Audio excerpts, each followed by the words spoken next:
नमस्कार दोस्तों, अपनी पाठशाला चैनल पर आप सभी का हार्दिक स्वागत है। तो मित्रों, कैसे हो आप सभी। मैं आशा करता हूं कि आप सभी स्वस्थ होंगे, मस्त होंगे और लगातार अपनी पढ़ाई में लगे हुए होंगे। तो मित्रों, मैं हमेशा की तरह फिर से हाजिर हूं हिंदी साहित्य के इतिहास की टेस्ट सीरीज लेकर के, यानी हिंदी साहित्य के इतिहास का जो PYQ चल रहा है, यानी प्रीवियस ईयर्स के जो क्वेश्चन चल रहे हैं उनकी श्रृंखला लेकर के।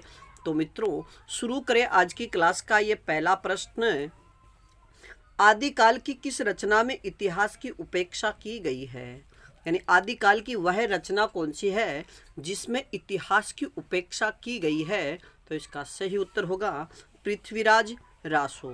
और मित्रों, पृथ्वीराज रासो को विद्वानों द्वारा 3 श्रेणियों में बांटा गया है। यानी इसको एक तो विचारक वो है जो प्रमाणिक मानते हैं, दूसरे वो जो इसको अर्ध प्रमाणिक मानते हैं, और तीसरे वे विद्वान जो इसको अप्रमाणिक मानते हैं।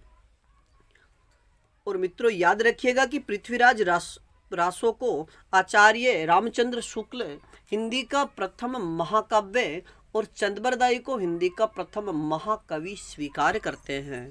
अब बात करें आज के अगले प्रश्न की। एक नार ने अचरज किया, सांप मार पिंजरे में दिया, पंक्तियों के रचयिता कौन है। कि एक नार ने अचरज किया, सांप मार पिंजरे में दिया, पंक्तियों के रचयिता कौन है। तो इसका सही उत्तर होगा अमीर खुसरो। और मित्रों, हिंदी साहित्य में सबसे पहले हिंदवी या हिंदी शब्द का प्रयोग करने वाले अमीर खुसरो थे, जिन्होंने मुकरियां पहेलियां लिखी। और उन्होंने सबसे ज़्यादा जो पहेलियां लिखी है उनमें एक नार ने अचरज किया, सांप मार पिंजरे में दिया, यह जो पंक्ति है ये अमीर खुसरो की है।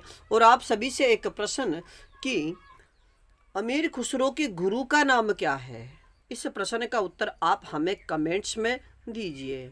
अगला प्रश्न, हिंदी साहित्य का इतिहास दर्शन नामक ग्रंथ के लेखक कौन हैं। हिंदी साहित्य का इतिहास ग्रंथ यानी इतिहास दर्शन नामक ग्रंथ के लेखक कौन हैं। तो इसका सही उत्तर होगा डॉक्टर नलिन विलोचन शर्मा। अगला प्रश्न, विद्यापति पदावली यानी विद्यापति की जो पदावली है या विद्यापति पदावली की रचना किस भाषा में हुई है। तो इसका सही उत्तर होगा मैथिली भाषा में। और मित्रों, याद रखिएगा कि मैथिल कोकिल के नाम से किसे जाना जाता है। इस प्रश्न का उत्तर आप हमें कमेंट्स में दीजिए। अगला प्रश्न, डॉक्टर नगेंद्र ने भारतेंदु युग को क्या नाम दिया है। डॉक्टर नगेंद्र ने भारतेंदु युग को क्या नाम दिया है। तो इसका सही उत्तर होगा पुनर्जागरण काल। और मित्रों, याद रखिएगा कि डॉक्टर नगेंद्र ने भारतेंदु युग को पुनर्जागरण काल कहा, तो उन्होंने द्विवेदी युग को जागरण काल कहा है। अगला प्रश्न, संत दास और जगन्नाथ दास ने दादू की रचनाओं का संग्रह किस नाम से किया है। संत दास और जगन्नाथ दास ने दादू की रचनाओं का संग्रह किस नाम से किया है। तो इसका सही उत्तर होगा हरडे वाणी। अगला प्रश्न, डॉक्टर रामकुमार वर्मा ने प्रेमाख्यानक काव्य परंपरा का प्रवर्तन किस रचना से माना है। डॉक्टर रामकुमार वर्मा ने प्रेमाख्यानक काव्य परंपरा का प्रवर्तन किस रचना से माना है। तो इसका सही उत्तर होगा मुल्ला दाऊद की रचना चंदायन से। मित्रों, यानी जो भी सूफी काव्य रचनाएं हैं या जो भी प्रेमाख्यानक रचनाएं हैं, एक तो उनके रचनाकार, एक उनकी जो रचनाएं, उनको अच्छे से याद रखिएगा, क्योंकि इनके जो प्रश्न है वो कूट भाषा में पूछे जाते हैं कि निम्न में से कौन सा सुमेलित है या कौन सा सुमेलित नहीं है। तो चंदायन के रचयिता कौन है, मुल्ला दाऊद। अगला प्रश्न,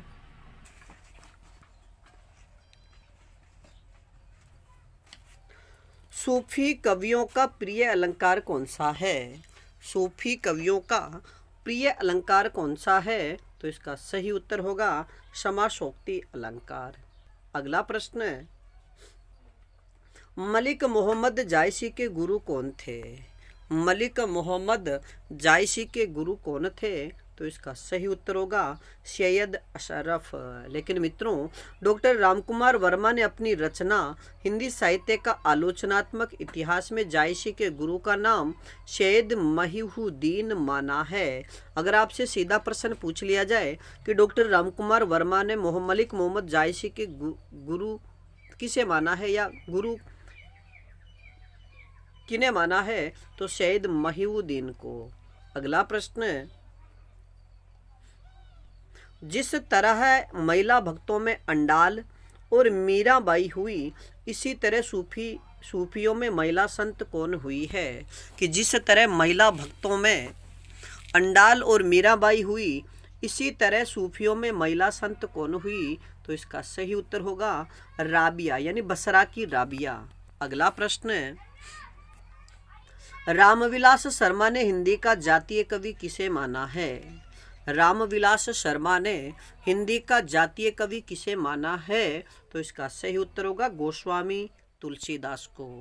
और मित्रों, आपको प्रश्न यानी बताना है कि तुलसीदास के आध्यात्मिक गुरु कौन थे, यानी तुलसीदास के आध्यात्मिक गुरु का नाम क्या था? इस प्रश्न का उत्तर आप हमें कमेंट्स में बताइए। और तुलसीदास ने रामचरितमानस की रचना कब शुरू की थी? अगला प्रश्न, तुलसीदास को कलिकाल का वाल्मीकि किसने कहा है?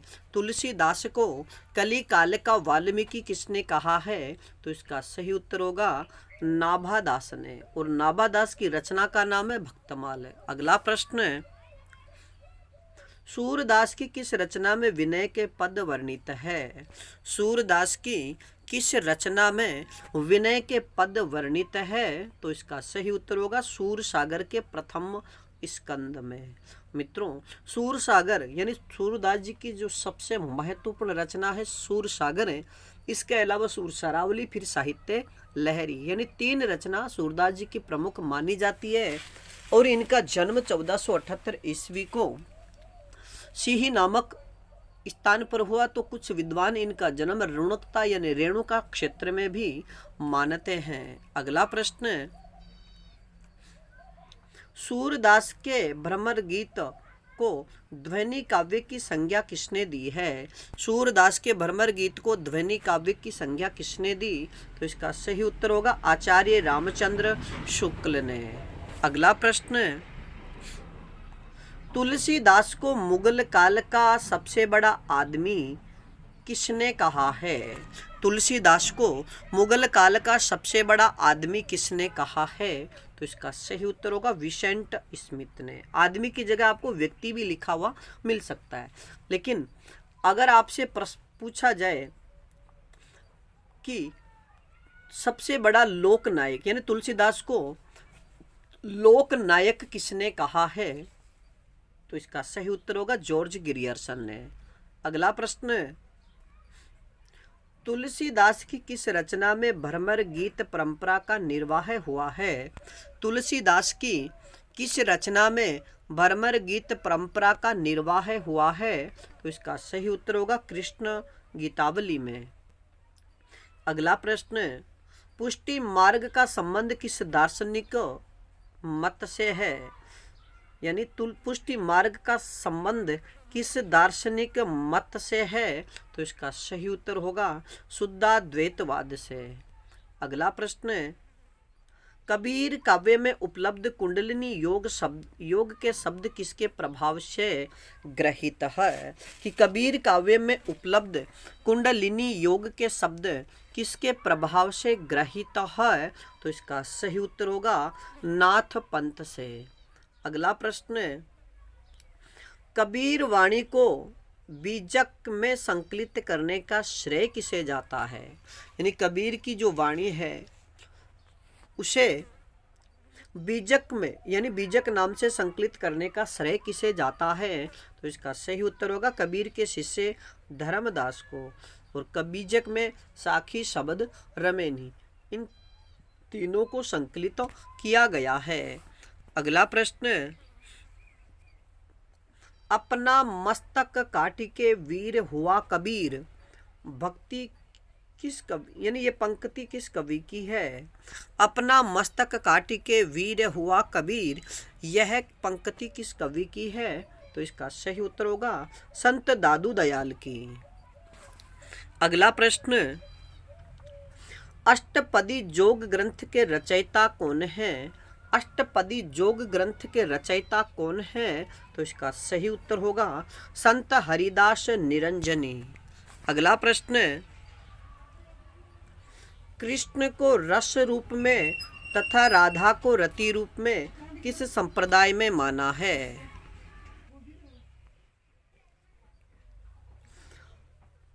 यानी कृष्ण को रस रूप में तथा राधा को रति रूप में किस संप्रदाय में माना है? तो इसका सही उत्तर होगा वैष्णव सहजिया संप्रदाय। अगला प्रश्न, अनेकार्थ मंजरी के रचयिता कौन है? अनेकार्थ मंजरी के रचयिता कौन है? तो इसका सही उत्तर होगा नंददास। अगला प्रश्न, भ्रमर गीत परंपरा से संबंधित प्रमुख ग्रंथ निम्न है। मित्रों, यहाँ पर जो भ्रमर गीत परंपरा में जितने भी ग्रंथ लिखे गए उनमें से प्रमुख ग्रंथों को लिखा है, और आप इनके एक तो रचयिता और एक इनका नाम याद रखिएगा, क्योंकि ये प्रश्न कूट भाषा का प्रश्न बनता है या सुमेलित और असुमेलित का प्रश्न भी आपसे पूछा जा सकता है। तो भ्रमर गीत नाम से, यानी जो भ्रमर गीत ये किसके द्वारा रचित है? तो सूरदास के द्वारा। और भ्रमर गीत परंपरा में भंवर गीत नाम से किसने लिखा है? तो इसका सही उत्तर होगा नंददास ने। और मित्रों, भ्रमर गीत परंपरा में भ्रमर दूत नाम से प्रसिद्ध ग्रंथ किसने लिखा? तो इसका सही उत्तर होगा जगन्नाथ दास रत्नाकर ने। और मित्रों, भ्रमर गीत परंपरा में उद्धव शतक नाम से भ्रमर गीत परंपरा का प्रवर्तन या ये संबंधित ग्रंथ उद्धव शतक किसने लिखा है? तो इसका सही उत्तर होगा सत्यनारायण कवि रत्न ने। और मित्रों, आपको बताना है कि इनमें से किसे ब्रज कोकिल कहा जाता है? यानी इन चारों में से किस कवि को ब्रज कोकिल के नाम से जाना जाता है? अगला प्रश्न, रीति काल में वीर रस की कविता करने वाले कौन थे? रीति काल में वीर रस की कविता करने वाले कौन थे? तो इसका सही उत्तर होगा कवि भूषण। और मित्रों, याद रखिएगा कि कवि भूषण का मूल नाम घनश्याम दास था और ये रीतिकाल के प्रसिद्ध राष्ट्र कवि थे, और इनको भूषण की उपाधि रुद्रदेव सोलंकी ने दी थी। अगला प्रश्न, नैन नचाई कही मुस्काई, लल्ला फिर आइयो खेलन होरी, यह पंक्ति किस कवि की है? कि नैन नचाए कही मुस्काई, लल्ला फिर आइयो खेलन होरी, यह पंक्ति किस कवि की है? तो इसका सही उत्तर होगा कवि पद्माकर की। और मित्रों, अब बात करें अगले प्रश्न की, व्यंग्यार्थ कौमुदी के रचनाकार कौन है? व्यंग्यार्थ कौमुदी के रचनाकार कौन है? तो इसका सही उत्तर होगा प्रताप शाही। तो मित्रों, आज के लिए इतना ही, बाकी फिर मिलेंगे एक नए टॉपिक के साथ में। तब तक आप अपने अध्ययन में जुटे रहिएगा, और अपनी पाठशाला बाय BN सर चैनल पर नए हो तो हमारे चैनल को लाइक, सब्सक्राइब और अपने मित्रों तक शेयर जरूर कीजिएगा। धन्यवाद।